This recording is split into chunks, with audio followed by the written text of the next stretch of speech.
네, 안녕하십니까. 성경은 내 이야기다 김홍덕입니다. 오늘은 이제 지난 시간에 이어서 다시 이제 마가복음 13장 24절에서부터 27절 말씀을 같이 보도록 하겠습니다. 24절에 그때 그 환란 후에 해가 어두워지며 달이 빛을 내지 아니하며 별들이 하늘에서 떨어지며 하늘에 있는 권능들이 흔들리리라. 그때에 인자가 구름을 타고 큰 권능과 영광으로 오는 것을 사람들이 보리라. 또 그때에 저가 천사들을 보내어 자기 택하신 자들을 땅끝부터 하늘 끝까지 사방에서 모으리라. 아멘. 우리는 사실 지금 이렇게 하고 있는 이 말씀들을 종말론적인 관점에서 이렇게 보고 있습니다. 이제 뭐 그 관점이 틀렸다는 것이 아니라 어떤 세계든지 간에 내가 자기 자신이 인식을 하려면 앞에 펼쳐지는 것과 자기 자신 안에 동질성이 있어야 됩니다. 그러니까 내 안에 어떤 것이 있어서 눈앞에 펼쳐지는 것과 연결될 만한 고리가 있어야 된다는 겁니다. 이게 무슨 얘기냐 하면 세상의 종말을 이해하려고 하면 자기 안에 자기가 가지고 있는 어떤 그 가치관의 종말 어떤 그런 경험을 통해서 자기 자신 안에 이제 종말이라는 것이 어떤 것인지 그리고 망하는 것이 어떤 것인지에 대한 그 개념이 이렇게 있어야 되는 겁니다. 그 약간 비유가 부족하긴 하지만 한 번씩 사람이 이제 경제적으로 망했다가 다시 일어나는 사람들 같은 경우에는 망하는 것에 대한 개념도 분명하고 또 그 다음에 그런 실수를 다시 하지 않는 것도 있고 또 이제 두려워하지도 않고 이제 그 상황이 어떤 것인지 자기 안에 이제 체율된 게 있기 때문에 이해를 빨리 하는 겁니다. 그와 같이 세상의 종말이라는 것을 인식을 하고 바로 이해하려고 하면 자기 안에 있는 어떤 그런 가치관이 이제 종말을 맞이하는 그런 체율함이 있어야 되는 것입니다. 왜냐하면 사실 한 사람에게 있어서 세상은 자기가 인식하는 만큼 세상입니다. 이걸 이제 가장 쉽게 우리가 이해하려면 한 개인에게 있어서 세상이 망하는 것은 정말로 어떤 세대에는 진짜 뭐 지구가 멸망을 하는 것을 눈으로 보면서 자기가 죽게 될지는 모르지만 그렇게 죽거나 그 다음에 자기 육신의 삶이 다해서 죽거나 그 죽는 개인의 입장에서 보면 세상이 끝나고 망하는 것은 동일한 겁니다. 그래서 우리 한 개인이 삶을 살다가 죽는 어떤 그 순간 자체가 그 사람에게 있어서는 그 모든 세계, 전 세계, 지구, 온 세상이 망하는 것과 같은 거예요. 자기가 죽는 것은. 그러니까 그러한 것들이 바로 어떤 자기 주관적인 자기 관점에서 그리고 또 냉정하게 봤을 때 아주 현실적이고 본질적인 종말인 것입니다. 예를 들면 그 영화 같은 데서 보면 뭐 지구가 멸망을 했다. 그런데 몇 사람 살아남았다. 그럼 그 사람들에게는 지구가 망한 것이 아니에요. 그 사람들은 지구가 그대로 자아에 인식되고 있고 자기가 이제 누리고 있는 상황이기 때문에 그게 실제로 뭐 먹을 것도 부족하고 뭐 영화에서 설정하는 것처럼 온천지 방사능이 뭐 이렇게 창궐 한다 손 치더라도 자기가 그 방사능으로 죽을 때까지는 자기가 남아있는 사람이 되는 거죠. 그러면 이제 성경에서 말하는 이 종말론도 지극히 그런 부분들을 이제 배경으로 하고 있습니다. 특히 이 성경 같은 경우에는 예수님께서 오셔서 사람들에게 있어서 사람들에게 전하고자 하시는 것은 사람이 가지고 있는 자기 가치관이 있는데 그것의 전환을 지금 하나님께서 요구하시는 거예요. 전하시는 거란 말이죠. 그러니까 사람이 자기가 생각할 때 옳다고 생각하는 것을 추구하고 그리고 육신이라는 것을 가지고 살아가는 삶 자체가 부정한 것이라고 여기고 있는 어떤 그런 가치관 속에서 그 부정함을 떨쳐버리고 더 나은 곳으로 가야만 인생이 온전한 것이라는 그런 이제 사상을 가지고 더 나은 행동, 더 나은 가치를 쫓아서 위로 올라가는 것이 영광스러운 것이고 그렇게 될 때 어떤 신이든지 간에 심지어 하나님까지 포함해서 그 신이 자신을 축복한 것이고 은혜를 입은 것이다. 이렇게 생각하는 사람들의 가치관이 있다는 거죠. 그래서 그 가치관을 가지고 있다 보니까 예수님께서 오셔서 기적을 행하고 막 죽은 사람을 살리고 이렇게 하니까, 야, 우리가 꿈꾸고 있는 이 모든 사람들이 가지고 있는 이 가치관들을 저 사람이면 완성을 시켜줄 수 있겠구나라고 생각을 하고 있는 겁니다.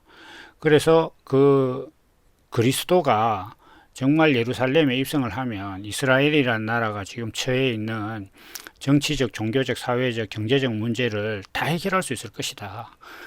사람들이 지금 이대로는 안 된다. 뭔가 더 나은 자리로 가야 하나님께서 우리를 보살피는 것이다 라고 생각하고 있는 그런 가치관에 이제 아주 심각한 오해를 하고 있는 것입니다. 그런 가치관을 가지고 예수님을 잘못 보고 있는 것이죠. 그래서 예수님께서 그것이 아니라는 것을 이제 십자가에서 보여주시게 되는 겁니다. 지금도 사람들이, 제가 이제 정말 좀 자주 강조하는 것인데, 인생에서 성공하기 위해서, 세상에서 잘 되기 위해서 하나님을 믿습니다. 교회에 다닙니다. 뭔가를 할 때, 야, 그런 거 하려면 하나님을 믿어야 된다. 하나님을 의지해야 네가 공부하는 것도 잘 되고 사업하는 것도 잘 된다. 그러니까 꼭 기도하고 해라. 뭐 교회에 다녀라. 또 주변에 뭐 친구나 친척이 뭔가 하다가 잘 안 되면 너 교회 가서 하나님한테 그 문제를 의지하면 잘 될 수 있다. 이렇게 생각을 하고 있죠. 그런데 그렇게 해서 그렇게 자기 자신이 더 나은 삶을 살기 위해서 의지하는 신은 정작 어떻게 됐느냐. 예수님은 세상에서 성공 못했습니다. 뭐 실패도 그런 실패가 없죠. 사형수가 됐으니까.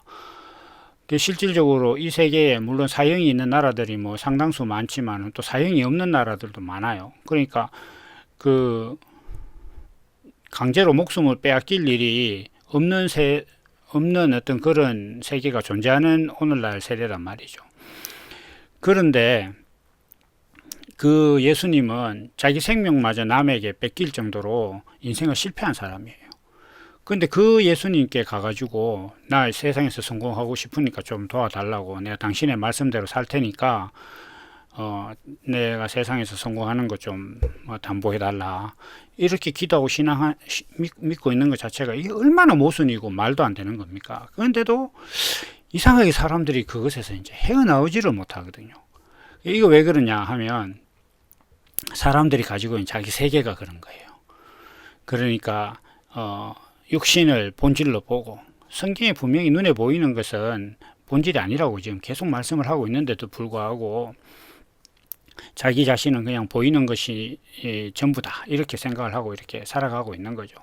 근데 예수님께서 오셔서 이제 그것이 아니라는 걸 지금 예수님께서 말씀하시는 거예요. 그렇다면 어떻게 되겠습니까? 자기가 이때까지 모든 것을 믿고 있는 그 세계, 그 가치관이 종말을 맞이하지 않고는 새로운 것을 바꿀 수가 없는 거예요. 바알세불의 이야기를 하실 것처럼 귀신이 그 안에 있는데 그걸 내어 쫓지 않고 다른 것을 갈 수가 없는 거예요. 사람이라는 한 개인의 정체성 안에 그릇이라 하나, 그 정체성이 하나의 그릇으로 이렇게 표현이 되고 있는데 그릇 안에 두 가지를 같이 넣을 수가 없는 거예요. 그러면 섞여지는 거란 말이에요. 섞는 것 자체가 목적이면 모르겠지만 그래도 뭔가 두 개를 넣어서 섞었다고 했을 때는 최종 목적물 그거 하나예요. 어차피 그게 그래서 두 개를 넣는 게 아니단 말이에요. 이것저것 넣어서 단 하나의 어떤 그 내용을 담기 위해서 넣을 수는 있지만 결국 한 그릇 안에는 하나만 담기는 거단 말이죠. 그래서 세상과 육신과 하나님의 은혜와 또 그리스도의 정체성에 대해서 정말 육신의 문제를 해결하고 세상에서 성공하고 잘 되는 것을 바라는 그것이 인생 안에 담길 것이냐, 아니면 예수님께서 보여주신 것처럼 십자가를 지고서 세상 사람들이 볼 때는 실패한 것 같은 그런 모습, 종과 같이 죄인과 같이 숨기는 어떤 그런 삶을 사는 어떤 그것을 자기 인생에 담을 것이냐, 이 둘 중에 하나단 말이죠. 그러려면 기본적으로 사람들이 자기 가치관을 가지고 살아가는, 세상에서 성공하고자 하고 육신이 평안하고 뭐 세상 가치로서 성공했다고 하고 잘 살고 부자 되고 권력 있는 어떤 그런 자리로, 한마디로 피라미드 위로 올라가려고 하는 자기 가치관이 종말을 맞이하지 않고는 이게 새로운 것이 채워질 수가 없는 거예요. 그래서 예수님께서 그 지금 이 모든 사람들, 심지어 제자들까지 자기가 제자들까지 그 안에 가지고 있는 그리스도에 대한 잘못된 정체성, 그리스도를 믿으면 세상에서 잘 될 것이라고 생각하고 있는 그 가치관과 지금 예수님께서는 계속 뭐 표현이 그렇긴 하지만 투쟁을 하고 계시는 겁니다. 그래서 이것을 사람들에게서 깨우쳐 내시려고 지금 예수님께서 말씀하시고 십자가로 가고 계시는 것입니다. 바로 그런 관점에서 예수님께서 지금 이 말씀을 하고 계신데, 앞서서 뭐 많은 환란에 대해서 얘기했습니다. 멸망이 가증한 것이 거룩한 곳에 서 있는 것을 보게 되거든. 뭐 그리고 그 앞서서 뭐 민족이 민족을, 나라가 나라를 대적하고 뭐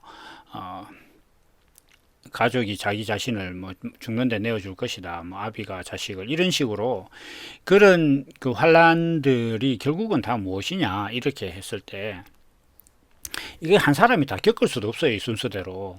이미 뭐 아버지가 자식을 죽는데 내어줬으면 그 다음 그 자식은 뭐 끝나는 것이지, 멸망에 가정한 것이 서지 못할 곳에 본선 것을 볼 수도 없어요. 이미 아버지가 자식을 죽는데 내줬는데. 그리고 뭐 나라와 나라가, 민족이 민족을 전쟁하는데 전쟁해가지고 뭐 살아남았다고 한들 뭐 온전한 것이 뭐 있겠습니까? 그런데 그 와중에 뭐 멸망에 가정한 것이 어쩌고 이런 거 따질 이유도 없는 겁니다. 뭐 그 상황에서 그 정도 상황이 되면 뭐 아이 벤자와 뭐 젖먹이는 자는 불쌍한 게 아니에요. 전쟁이 일어나는데 다 불쌍한 거지. 그러니까 이러한 것들을 육신적으로 다 겪는 어떤 그런 상황이 아니라니까요. 이게 어떤 세대는 그럴 수도 있겠습니다. 그러나 지금 우리에게 하시는 말씀은 이걸 한 개인이 또 한 각자의 육신을 가진 인생들이 순서대로 다 겪을 수도 없다니까요. 뭐 이게 그 뭐 예를 들면 이게 지금 13장이 시작되고 있는데 13장 3절에서부터 이제 고난이 뭐 환란이 시작되고 있는데 8절이 민족이 민족을, 나라가 나라가 대적하는 것이고 뭐 지진과 기근이 있을 것이다 이랬습니다. 그러니까 8절에서 9절로 넘어갈 사람도 별로 없다니까요. 그런데도 예수님께서 이런 것들을 계속 말씀하고 있는 것은 이것이 육신의 문제가 아니라는 겁니다.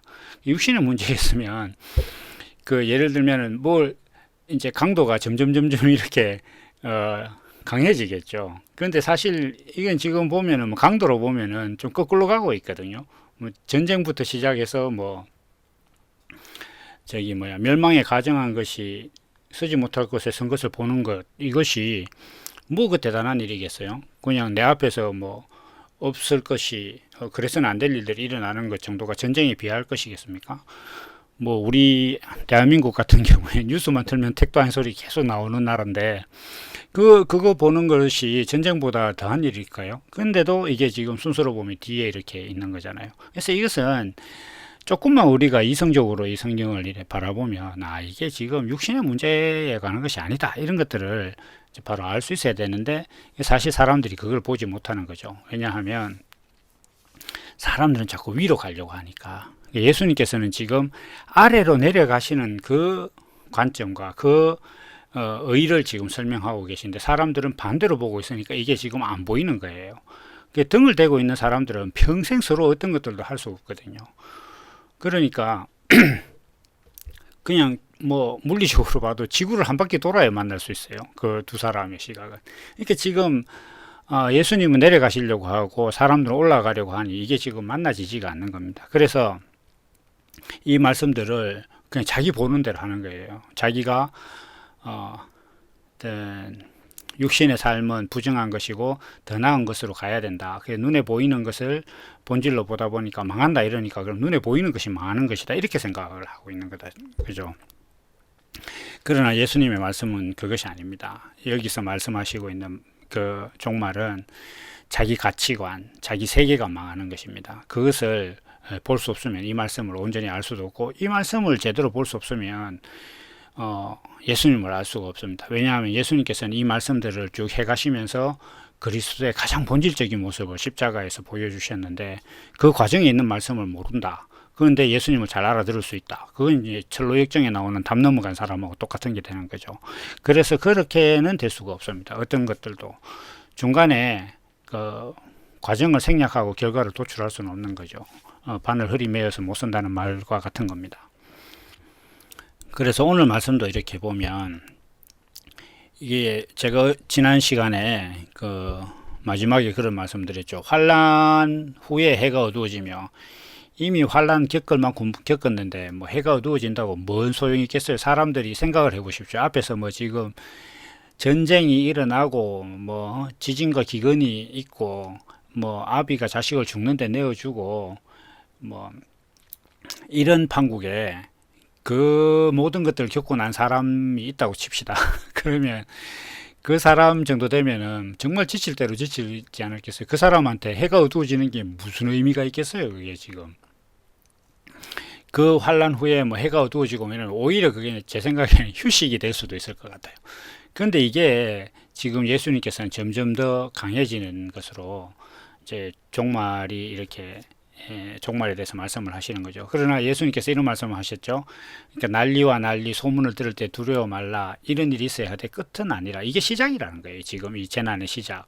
그러니까 전쟁이 일어나고 지진과 기근이 있는 것이 시작이라는 거죠.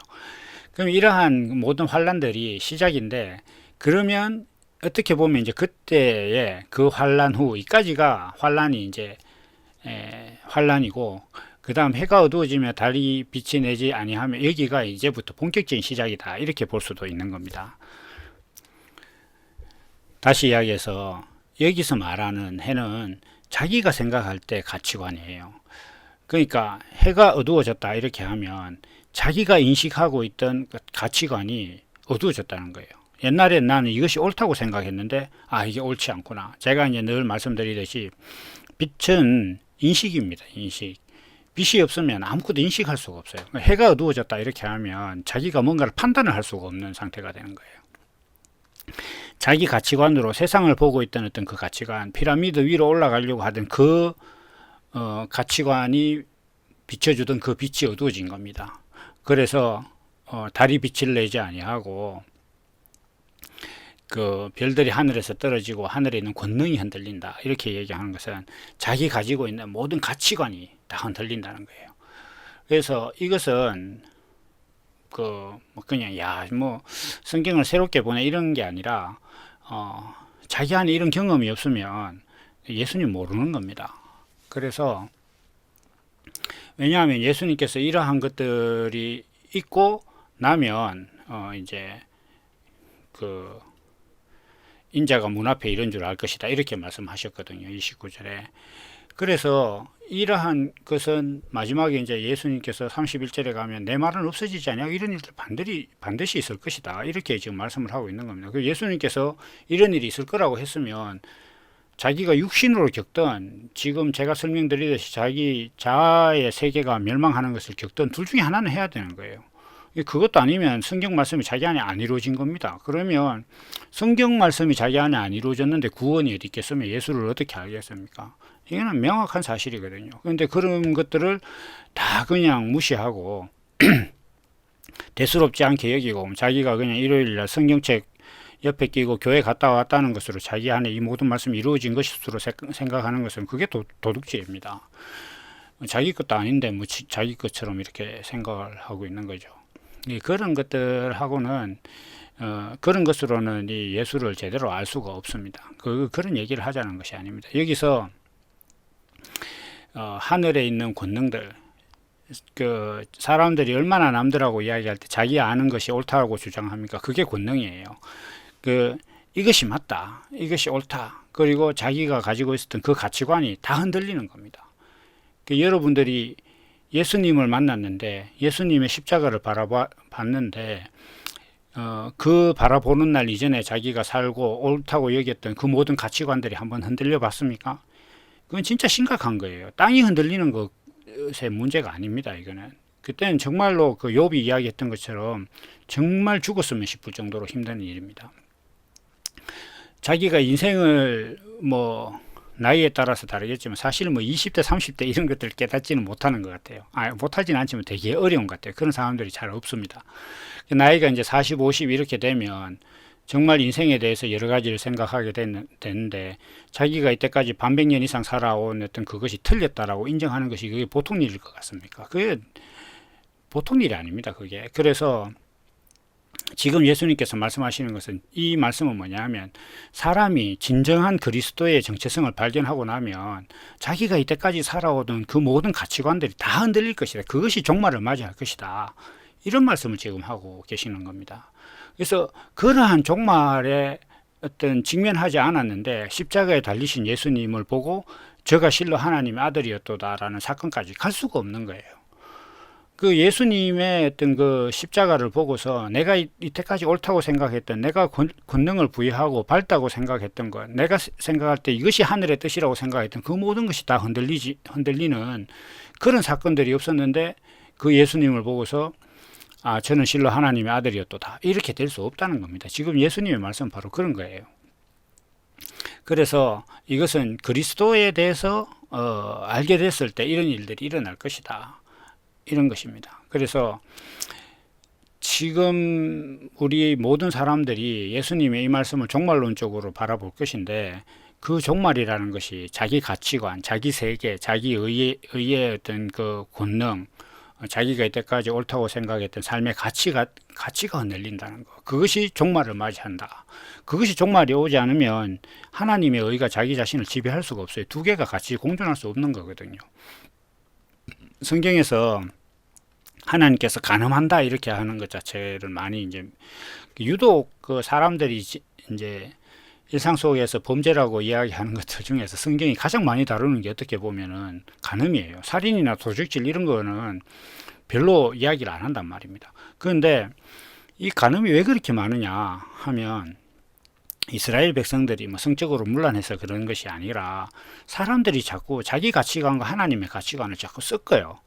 그게 간음이라는 거죠. 그러니까 짝이 아닌 거예요. 그 두 개는 짝이 아닌 것이 서로 하나가 되려고 하는 그게 간음인 거죠.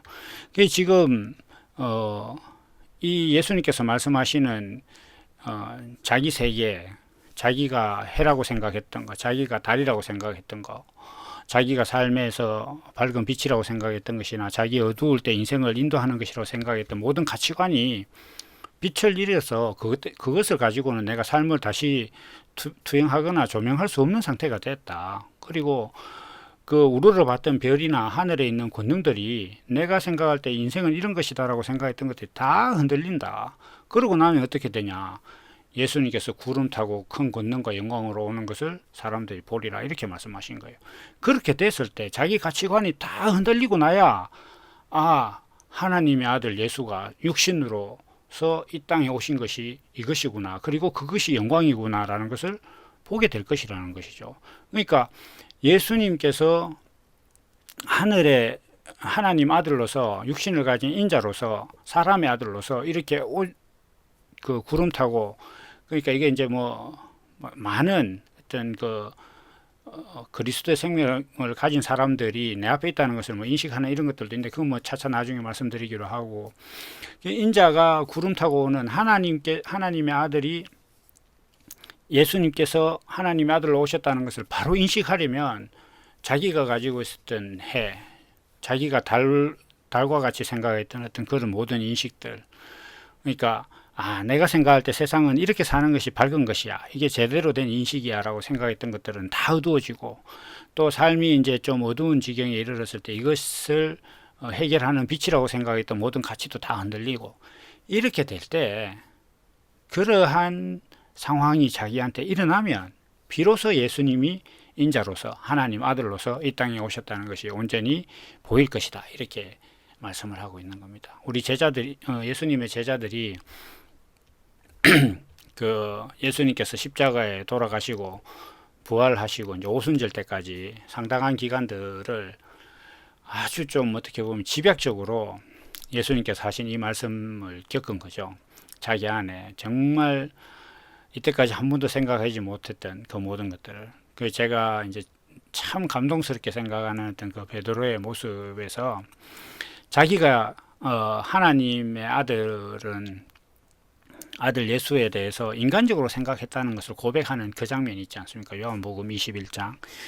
그 장면에서 정말로 이 베드로라는 그 한 사람 안에 얼마나 자기 안에 갈등이 있었고, 자기가 정말 하늘처럼 생각했던 그리스도에 대한 정체성, 그리고 인생에 대한 관점, 철학, 그리고 종교적인 의의, 이런 것들이 얼마나 자기 안에서 갈등을 겪고 지금 예수님께서 말씀하신 것처럼 이 모든 환란들이 자기 안에 있었는지 정말 그 짧은 대화 속에서 느낄 수가 있거든요.